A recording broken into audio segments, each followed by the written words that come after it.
누구나 겪는 일이지만 많은 일을 하다가 중요한 일을 놓치는 경우들이 우리에게 또 종종 우리 주변에서 보게 됩니다. 중요한 일, 이것을 놓친다. 목표를 향해서 우리가 끊임없이 달려가다 보면 정말 정작 값지고 귀한 중요한 것을 놓치는 경우들이 허다합니다. 오늘 본문에서는 이것을 우리에게 잘 가르쳐 주시고 계신 본문입니다. 한 사람은 염려와 근심이 있었습니다. 그리고 한 여인은 반대였습니다. 한 여인은 저 마음에 기뻤습니다.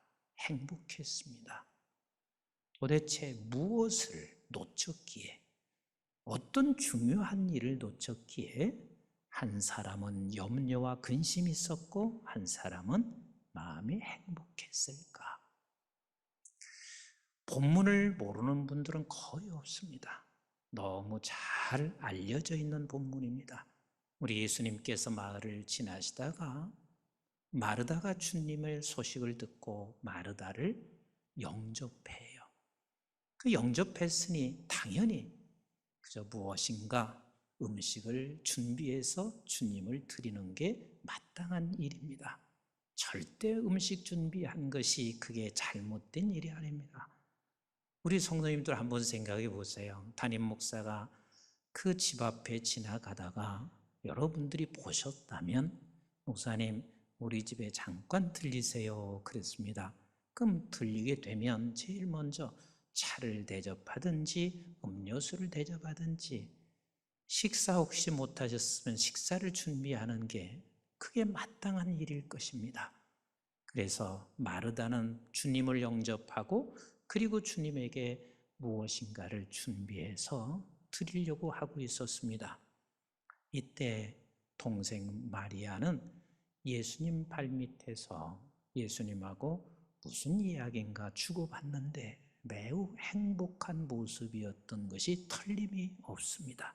그래서 마르다가 예수님에게 주여 좀 내일 좀 돕게 해주세요 하고 항의적인 말을 주님께 말을 합니다. 이때 우리 주님께서 이렇게 하셨으면 또 이렇게 하실만 하잖아요. 그래라 마리아야 가서 언니 일을 좀 도와라 이렇게 하실 만도 한데 그것을 말하고 있는 마르다를 향하여 이 놀라운 진리의 말씀을 우리 주님께서 하셨습니다. 우리 한번 같이 그 말씀 41절 읽어보도록 하겠습니다. 시작. 주께서 대답하여 이르시되 마르다야 마르다야 내가 많은 일로 염려하고 근심하나. 그러니까 마르다에게 주님이 말씀하시는 것이 너 많은 일로 근심하고 있구나, 염려하고 있구나 라고 말씀하시고 계세요. 그리고 나서 42절에 이렇게 말씀하시고 있습니다. 시작. 몇 가지만 하든지 혹은 한 가지만 하든, 여러분 마르다가 많은 일을 했기 때문에 염려와 근심이 있는 게 아니라는 것을 여기서 이야기하시는 거예요. 몇 가지 하든지 혹은 단 한 가지만이라도 족하니라. 시작. 마리아는 이 좋은 편을 택하였으니 빼앗기지 아니하리라 하시니라. 그래서 여러분 흔히 우리는 이렇게 말씀을 듣고 또 이렇게 생각하십니다. 마리아는 참 좋은 걸 선택했는데 말씀 듣는 걸 선택해서, 그리고 마르다는 섬기는 걸 선택해서, 그래서 우리는 혹간 이렇게 생각하실 수가 있습니다. 말씀 듣는 것만 선택하면 되고 섬기는 일은 안 하는 것도 괜찮아. 중요한 것은 말씀 듣는 거야. 틀린 말은 아니지만 오늘 본문은 그 얘기를 지금 하시는 것이 아닙니다. 여기에는 굉장히 중요한 말씀을 지금 하시고 계십니다. 본문을 이해하기 위해서는 전전주에 말씀드렸던 누가복음 10장 25절로 27절 말씀과 단락이 갈라져 있는 것 같지만 한 맥락을 가지고 지금 말씀하시고 계시다는 사실을 우리가 잊지 마셔야 합니다. 그러면 전전주에 바로 위탈락에서 주께서 하신 말씀이 뭐예요? 어떤 율법사가 예수님 찾아왔습니다. 어떻게 해야 영생을 얻을 수 있습니까? 그랬더니 주님이 하시는 말씀이 성경에 뭐라고 기록됐더나, 그러니까 이가 마음을 다하고 정성을 다하여 주 너희 하나님을 사랑하고 이웃을 사랑하는 것. 그때 주님께서 하시는 말씀이 옳다. 내 말이 옳다. 너도 그렇게 해라. 너도 이웃을 사랑해라.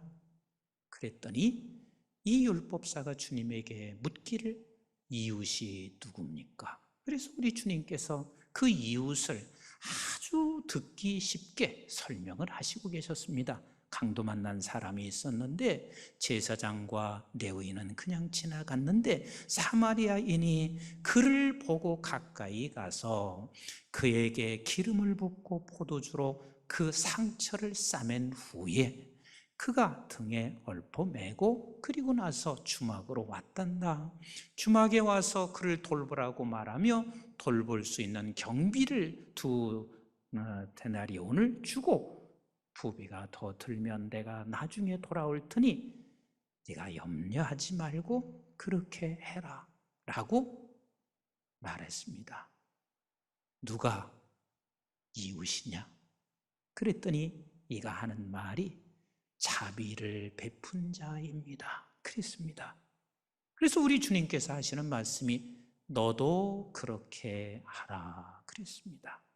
그러니까 오늘 이 본문의 말씀이 왜 한 여자는 염려와 근심을 했고 한 여자는 그의 반대로 주님 앞에서 즐거움이 있었냐면, 한 사람은 자비로운 마음이 없고 한 사람은 자비로운 마음을 가지고 있는 게 본문의 핵심인 거예요. 한 사람은 여러분, 마리아들 그 발밑에 있고 싶었던 줄 아세요? 누구든지 그렇지 않습니다. 여자분은 아실 거예요. 예수님 모처럼 영접했으면 나도 예수님 뭔가를 하나 해서 해주고 싶었을 거예요. 그런데 언니가 그 일을 하고 있으니 나는 손님을 영접하는 것은 그분 앞에서 무엇인가 함께 이야기해 주는 쪽을 한쪽은 택한 거란 말이에요. 그런데 이 마르다는 자기가 하고 있는 것에 대하여 불만족스러웠습니다. 그러니까 주님께서 하시는 말씀이 너는 염려와 근심이 참 많구나. 이 말씀의 뜻은 우리가 자비를 베풀 수 있는 사람이 되지 아니하면 많은 것을 가지고 많은 일을 했어도 염려와 근심이 항상 우리에게 있다는 사실을 놓치지 마셔야 합니다. 내가 돈만 있으면 여러분들에게 염려와 근심이 없을 것 같지만 아닌 거 아시잖아요. 돈을 가지고 있어도 자비를 베풀 수 있는 사람이 되지 아니하면 가지고 있는 것으로 인하여 염려와 근심이 될 수 있다는 것을 놓치지 마셔야 합니다. 사람이 성공한 후에 중요한 것을 놓치는 경우가 너무 많습니다. 사랑하는 성도 여러분, 염려와 근심이 없기를 원하시면 아멘. 염려와 근심이 없기를 원하시면 아멘. 그러면 염려와 근심이 없기를 원하신다면 우리는 반드시 자비를 베풀어야 하고, 그 자비를 베풀어야 할 중요한 이유가 서너 가지가 있어요. 그 서너 가지 여러분들이 꼭 기억하셔야 합니다. 우리는 자비를 베풀어야 할 이유, 첫 번째는 자비 없이는 우리는 못 살아요.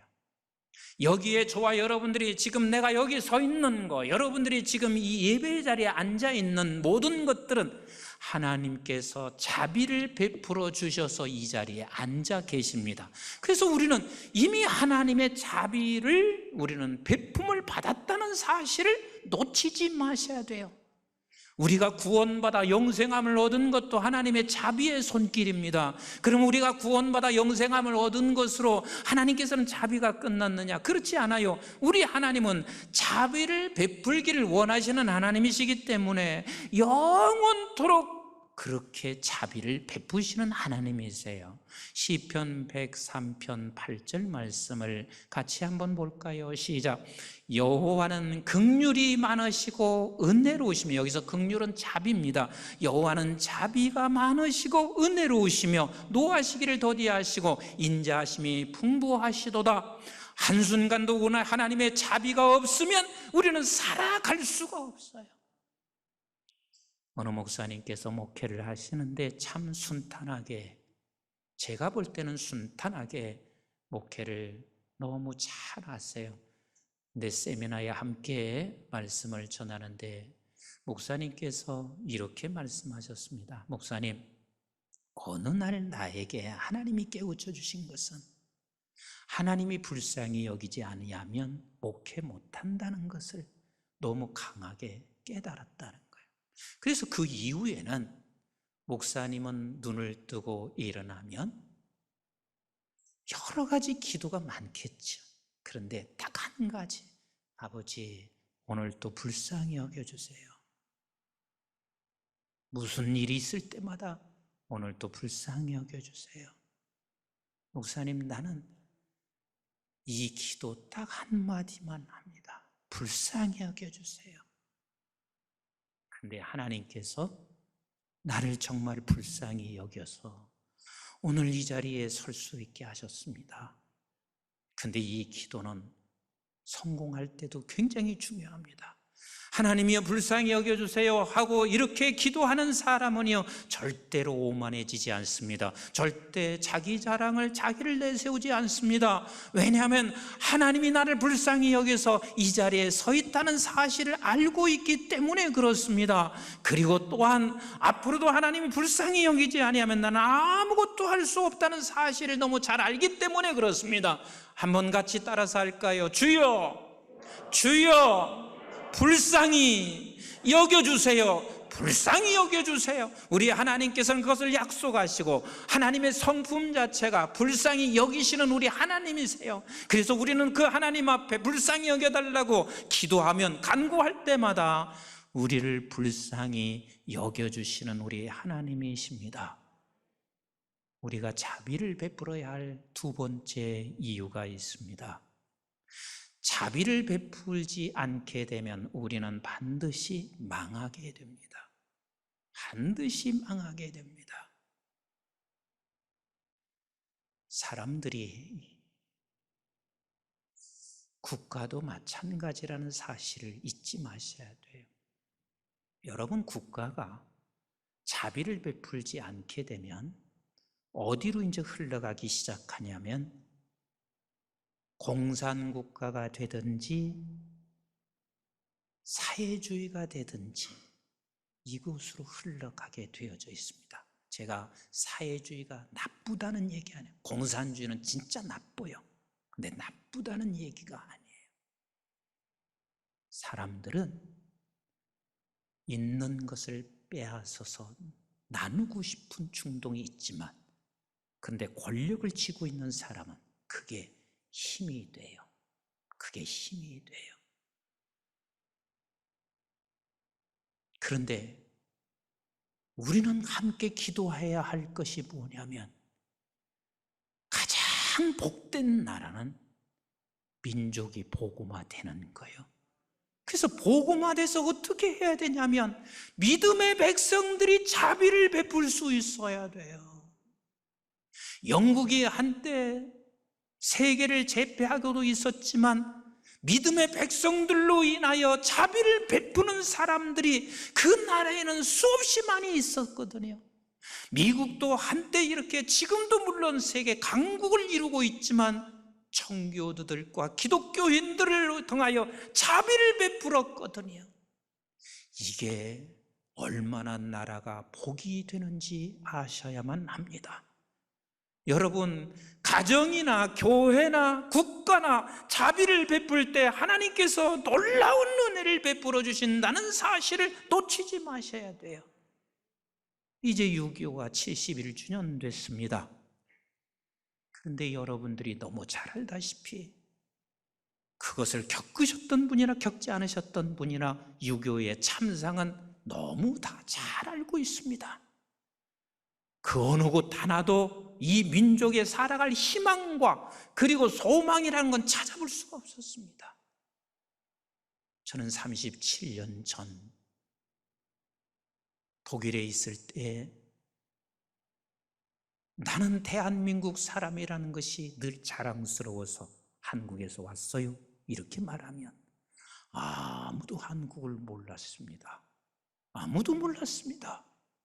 그리고 종종 아주 나이 드신 분들이 한국을 아는 분들은 6.25 때 그 고난 당했던 그리고 가난한 이것만 알고 있었습니다. 그게 몇 년 전이냐면 37년 전입니다. 얼마라고요? 37년 전. 세상에 37년 만에 우리 한국을 모르면 누가 들어도 그 사람은 뭔가 문제가 있는 사람입니다. 이렇게 우리 한국의 위상이 높아졌습니다. 이번에 G7에 한국 대통령을 초청했습니다. 여러분, 대통령이 훌륭해서 초청한 게 아닙니다. 그만큼 이 민족이 위상이 높아졌다는 이야기입니다. 그런데 위상이 높아진 것만 우리가 자랑하고 위상이 높아진 것만 우리가 그것을 의시될 것이 아니라 하나님께서 이 민족을 더 높이면 높일수록 어디로 가야 되냐면 자비를 베푸는 나라가 되어야 돼요. 근데 이 자비를 베풀 수 있는 건 아무나 할 수 있는 게 아니에요. 여러분, 자비라는 것을 국어사전에서 뭐라고 하고 있습니까? 사랑하는 마음, 불쌍히 여기는 마음이라 이렇게 말하고 있습니다. 그런데 성경에서 말하는 자비는 그게 아니에요. 사랑하는 마음과 불쌍한 마음을 행동으로 옮기는 거예요. 그래서 주님께서 말씀하시고 있잖아요. 너도 그렇게 하라 라고 말씀하시고 있는 거예요. 그래서 우리는 이 자비라는 것은 내가 하나 해도 되고 안 해도 되는 게 아니라 이 자비를 베풀지 아니하면 우리는 내 가정도 잘 되는 것 같지만 망하는 길이요. 왜? 염려와 근심이 있어서 염려와 근심은 불평을 나타나게 되고 그래서 결국은 망가지게 되고 교회도 마찬가지입니다. 이만큼 컸으면 더 커야 돼 이렇게 말하는 거 아니에요. 더 크고 더 작아지고 하는 것은 우리 아버지 몫이고 아버지께 맡기면 되는 거요. 이만한 교회가 됐으면 우리는 자비를 베풀 줄 알아야 되는 거거든요. 난들 여러분들은 더 좋은 환경을 만들고 싶지 않은 사람이 어디가 세상에 있겠어요. 그러나 우리는 더 좋은 환경을 만드는 것을 제가 막고 마다하는 것이 아니라 자비 없는 자비를 베푸는 중요한 일을 놓치면서까지 하는 것은 그 교회도 망하는 길이라는 것을 잊지 마셔야만 합니다. 나는 우리 기독교가 더 복음으로 주님이 주신 은혜를 깨달아 끊임없이 자비를 베푸는 이 민족 되고 이 민족이 전 세계를 향하여 자비를 베푸는 민족 되기를 축원합니다. 축복합니다. 우리나라는 더 성장하게 될 것입니다. 어쩌면 세계 속에서 가장 1등 가는 민족을 만들 수도 있을 것입니다. 자비는 훈훈합니다. 우리 한번 신명기 24장 19절을 한번 같이 보도록 하겠습니다. 시작. 내가 밭에서 곡식을 뺄 때에 그 한 못을 밭에 잊어버렸거든 다시 가서 가져오지 말고 나그네와 고아와 과부를 위하여 남겨두라. 그리하면 네 하나님 여호와께서 네 손으로 하던 모든 일에 복을 내리시리라. 나는 이 말씀이 그렇게 은혜가 될 수 없어요. 왜냐하면 하나님이 이렇게 말했으면 나도 못하고 아무도 못했을 거예요. 얘야, 너 곡식 걷었지? 반절 뚝 떼가지고 자비 베풀어라 그랬으면 아버지 못해요 하고 나 손 들었을 것 같은데 하나님이 그렇게 말씀하시지 않아요. 너 수확한 거 너 다 가지고 가는데 혹시 거기 한 이삭 정도 거기에 놓고 왔으면, 한 몫을 거기에 놓고 와서 깜빡 잃어버리고 놓고 왔으면 그거 가지러 가지 말아라. 나그네들이 있잖아, 과부들이 있잖아, 그걸 그냥 가지고 갈 수 있게 해라. 그런데 그렇게 할 때 그런 마음을 네가 가지고 있으면 반드시 내가 너에게 복을 주리라. 이 모든 일에 내가 복을 주리라 말씀하시고 계세요. 그리고 나서 하나님이 20절에 또 이렇게 말씀하시잖아요. 시작. 내가 내 감람나무를 뗀던 후에 그 가지를 다시 살피지 말고 남은 것은 객과 고아와 과부를 위하여 남겨두며 그랬습니다. 제가 이 말씀을 이렇게 읽으면서 늘 나에게 상처 한 군데가 있습니다. 그 한 상처가 뭐냐면, 우리 집 시골에 있었던 집이 과실수가 여러 개 이렇게 심어 놓으셨어요. 그래서 철이 되면 거기에서 과일을 좀 따먹고 그랬거든요. 근데 그때 내가 이 성경을 알았어야 되는데 그때는 제가 잘 몰랐어요. 그래서 살구를 따먹는데 살구나무 꼭대기에 몇 개 달려있어. 그걸 따먹기 위해서 올라갔다가 그만 떨어져가지고 거창 거꾸로 떨어지는데요, 돌에 부딪혀서 여기에 보면 그래도 이 머리가 살짝 가려서 그러는데요, 여기에 보면 흉터가 하나가 있습니다. 그놈의 살구 마지막까지 따먹다가 결국은 흉터가 남겨졌는데, 우리 아버지는요 야단치시는데 할아버님이 이렇게 말씀하신 적이 기억이 납니다. 얘야, 남은 건 따먹는 거 아니야. 그 몇 개 남은 건 그냥 놔두는 거야. 왜요? 할아버지 하시는 말씀이, 그거 새들이 와서 좀 먹어야지. 옛 어른들은 그런 생각을 했습니다. 지금 성경에 말하고 있는 거예요. 여러분들 재산을 갖다가 몽땅 바쳐서 자비를 베풀라고 했으면 아무도 할 수 없잖아요. 그러나 해야 좀 부스럭이라도, 아니면 정 없으면 네가 기도라도 자비를 베풀어주며 말로 격려라도 자비를 베풀어주는 자, 나는 결단코 잊지 않을 거야. 그리고 내가 반드시 복을 줄 거야 말씀하시고 계세요. 우리 자비를 베푸는 것을 잊어서는 안 돼요. 왜? 내가 망해. 염려와 근심이 돼서 망하기 시작하게 되는 거예요. 조금 더 읽어보십시다. 21절 시작. 네가 내 포도원에 포도를 딴 후에 그 남은 것을 다시 따지 말고 객과 고아와 과부를 위하여 남겨두라. 왠 줄 아느냐? 22절 시작. 너는 애굽 땅에서 종되었던 것을 기억하라. 왜 기억하라고 하냐면, 네가 가진 그 모든 한 가지도 하나님의 자비가 없으면 너가 가질 수가 없고, 네가 아무것도 없었던 존재라는 사실을 네가 기억하라. 이러므로 내가 네게 이 일을 행하라, 이 일을 행하라, 자비를 베풀어라, 이것을 명령하노라 말씀하시고 계십니다. 마지막 하나는, 자비를 베풀어야 할 이유는 자비를 베푸는 자가 베품을 받게 되어져 있습니다. 마태복음 7장 12절 말씀 같이 한번 읽어봐요. 시작. 그러므로 무엇이든지 남에게 대접을 받고자 하는 대로 너희도 남을 대접하라. 이것이 율법이요 선지자니라. 네가 베품을 받기를 원하느냐? 베풀어라. 그래야만 너는 베품을 받을 것이니라. 이것이 율법이요 선지자니라 말씀하세요. 그리고 마태복음 5장 7절에도 이리 말씀하십니다. 시작. 긍휼히 여기는 자는 복이 있나니 그들이 긍휼히 여김을 받을 것이며, 자비를 베푸는 자는 복이 있나니 반드시 네가 자비를 베품을 받을 것이며 라고 말씀하십니다. 사랑하는 성도 여러분, 우리 자비를 베푸는 자 되기를 함께 소원하십시다. 아멘이신가요? 이 말씀 하나 읽고 마무리를 말씀으로 끝나겠습니다. 누가복음 6장 36절을 같이 한번 보겠습니다. 시작.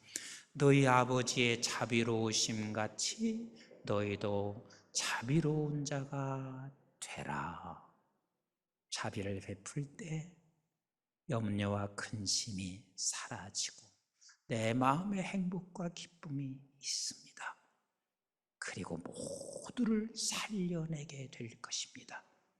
그래서 나와 가정과 교회와 이 민족이 자비를 베푸는 모든 사람 되기를 함께 기도하시기를 주의 이름으로 축복합니다.